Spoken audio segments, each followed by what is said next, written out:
নমস্কার বন্ধুরা, আমি সুবল আর আপনারা দেখছেন এডুটেক সিজন। এখানে আমরা নিয়মিত কম্পিউটার কোর্সের উপরে ট্রেনিং দিয়ে থাকি এবং সেই রিলেটেড ভিডিও আপলোড করে থাকি। চলুন শুরু করা যাক আজকের টপিক।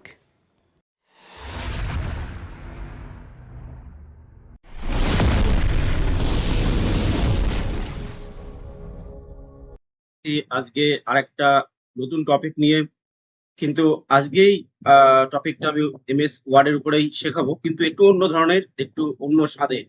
তো আজকে যে টপিকটা শেখাবো সেটা অত্যন্ত একটা গুরুত্বপূর্ণ টপিক, যেটা ওয়ার্ডে আপনাদের সবার ক্ষেত্রে খুবই কাজে লাগবে, একদম জাদুর মতন। তো ব্যাপারটা আমি বলছি, আপনাদের হাতে লেখা কোনো খাতা, মনে করুন খাতায় আপনি লিখেছেন কোনো হাতে লেখা, ইংলিশে লিখেছেন বা বাংলায় লিখেছেন কোনো হাতে লেখা কোনো খাতা বা নোট। ঠিক আছে, হাতে লিখেছেন কোনো নোট খাতায়, আপনার নিজের হাতের লেখা, ইংলিশে হোক সেটা বাংলাতে হোক। আমরা কিভাবে ওয়ার্ডে ওটা কনভার্ট করে নেবো? আমি ওয়ার্ডে, মাইক্রোসফট অফিস ওয়ার্ডে লিখবো না, কিন্তু ওটা কম্পিউটার ভাষায়, কম্পিউটার ল্যাঙ্গুয়েজে অটোমেটিক্যালি ওটা কনভার্ট হয়ে যাবে, অটোমেটিক্যালি সেটা লেখা হয়ে যাবে।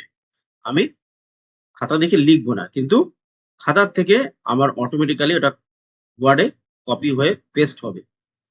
ঠিক আছে, তো খাতা থেকে কিভাবে আমরা মাইক্রোসফট ওয়ার্ডে আমাদের লেখাটাকে কনভার্ট করে নেব কম্পিউটারের ল্যাঙ্গুয়েজে, কম্পিউটারের ফন্টে, তো সেটাই আজকে শিখবো। চলো বন্ধুরা, শুরু করা যাক।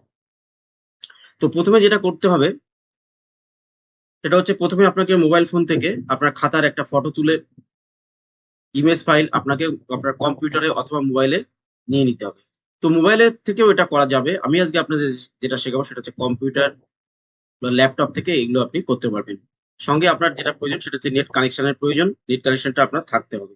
তো এটা আমি ফোনের থেকেও করা যেতে পারে। ফোনের জন্য আমি পরে একটা ভিডিওতে ফোন থেকে কিভাবে এটা ওয়ার্ডে কনভার্ট করবেন হাতায় লেখা কোনো খাতা থেকে, তো সেটা আমি শেখাবো পরের কোনো ভিডিওতে।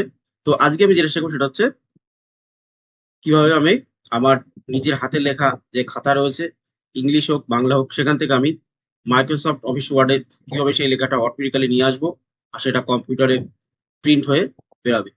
চলুন শুরু করি আজকের ভিডিও।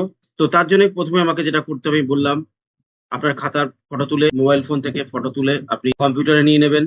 সেই ফটো ইমেজ ফাইলটা কম্পিউটারে নিয়ে নেবেন। নেওয়ার পরে যেটা আপনাকে করতে হবে সেটা হচ্ছে গুগল ব্রাউজার, এখানে গুগল কম ব্রাউজার ওপেন করতে হবে।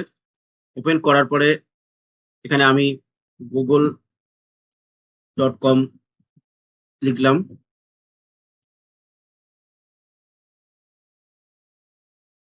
ব্রাউজার ওপেন করে এখানে আমি টাইপ করলাম google.com।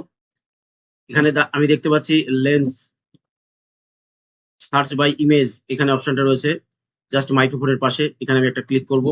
করার পরে এখানে আপলোড এ ফাইল, আপনার যে ফাইলটা আপনি ডাউনলোড করে রেখেছেন, যে ফাইলটা আপনি কম্পিউটারে নিয়ে এসেছেন, সেভ করে রেখেছেন, সেখান থেকে ওই ফাইলটা ওপেন করতে হবে। আমি আমার আগের থেকে আমি এখানে ফটো তুলে আমি ডেস্কটপে সেভ করে রেখেছি। ডেস্কটপে ক্লিক করলাম, মোবাইল ফোন, এই পিডিএফ, এই ইমেজটা আমার এখানে আছে, আমি সিলেক্ট করে ওপেন করে নিলাম।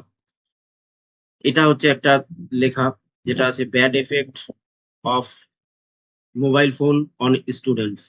তো এই লেখাটার আমি এখান থেকে অটোমেটিক্যালি জাস্ট এখানে একটা ক্লিক, লেখার উপরে একটা ক্লিক করবেন। করার পরে লেখাটাকে পুরো মাউস যে চেপে, মাউসের কার্সার, মাউসের লেফট সাইডটা প্রেস করে আপনি এটাকে ড্রাগ করে সিলেক্ট করে নেবেন। সিলেক্ট করে নেওয়ার পর এখানে অপশনটা আছে কপি, কপি করব। কপি করার পরে আমি এখান থেকে মাইক্রোসফট ওয়ার্ড ওপেন করব। তার জন্য স্টার্ট রান, রানে এসে আমি উইনওয়ার্ড টাইপ করে এন্টার দেবো। এখান থেকে একটা ব্ল্যাঙ্ক ডকুমেন্ট সিলেক্ট করে নিলাম। এখানে এসে আমি জাস্ট কন্ট্রোল ভি পেস্ট করে দেবো। কন্ট্রোল সি তে কপি আর কন্ট্রোল ভি তে পেস্ট। জাস্ট কন্ট্রোল ভি তে পেস্ট করে দিলাম। দেখুন জাদু, পুরো ম্যাজিকের মতন কাজ হয়েছে। কন্ট্রোল ই করলাম, সেন্টার দিলাম। দেখুন একটা bad effects of mobile phone on student, এটা আমরা খাতাতে লেখা ছিল। দেখুন খাতার থেকে আমি পুরো এখানে আমি মাইক্রোসফট অফিসে নিয়ে এসেছি।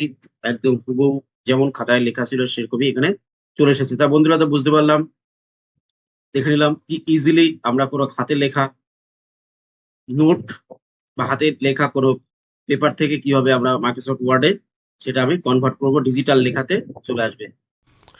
তো বন্ধুরা, এই ছিল আজকের টপিক। যদি ভিডিওটি ভালো লাগে তাহলে অবশ্যই ভিডিওটিতে একটি লাইক, কমেন্ট, শেয়ার করবেন।